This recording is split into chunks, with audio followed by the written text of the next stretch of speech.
And it's long been realized that soldiers returning from combat can suffer from post-traumatic stress and often struggle to readjust to civilian life. Now, soldiers in Britain say their government is abandoning them. And what's more, it's creating psychological time bombs out of the man it sent to war. RT's Laura Emmett reports. Back from war, but their next battle is just as tough. Trained to kill and often recovering from the trauma of war, reintegrating into society is a fight that's frequently too much. Almost 1 in 10 of the UK prison population are veterans of armed conflicts, and 20,000, or twice the number of troops currently serving in Afghanistan, are either in jail or on parole. What we have is an extraordinary number of soldiers in the justice system, around about 8–9% of the total, which, if we take out the unemployed, makes them the largest professional group. In more than half of cases, veterans were suffering from persistent flashbacks, nightmares and paranoia.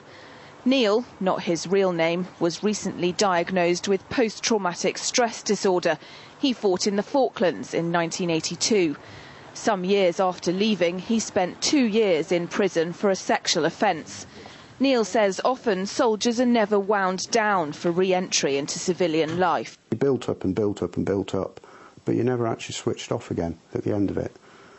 I mean, it was like that on the way down to the Falklands, that all we wanted to do was get off the boat and kill somebody. But when we came back, we still had that. That's still how we felt. The Ministry of Defence says it considers all mental disorders seriously and offers assessment and treatment to individuals who might be concerned about their mental health. But some say in the long run it's the duty of a country to look after its veterans. I think the state's got to look to its conscience. If these men are good enough to risk their lives for the country, then they must be good enough to get help and support on release, no matter what it costs. And in the long term, if we end up with not 20,000 men in the justice system, but 10,000, the state will have saved a lot of money anyway.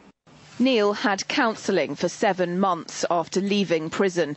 He now feels he can cope with life again, despite the trauma etched into his memory. But as for the time he served, he has no regrets. It was worth it. I mean, there's no way that I can blame or even try and put blame on the service, because you volunteered. You know that you had to go and fight at some stage, and that was it. But once you'd actually done that, it's not the Marines' problem, it's the government's problem that, you know, we've pulled you out of the frying pan. Help us along a bit after we get out, but we don't. Neil applied for a war pension on the grounds of PTSD and other injuries received in the Marines. He was turned down because he couldn't prove his symptoms stemmed from his time in the Falklands. There's currently no government agency that offers stress counselling to service men and women returning from active duty.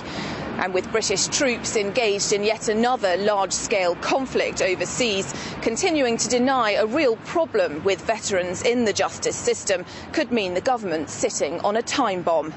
Laura Emmett, RT, London.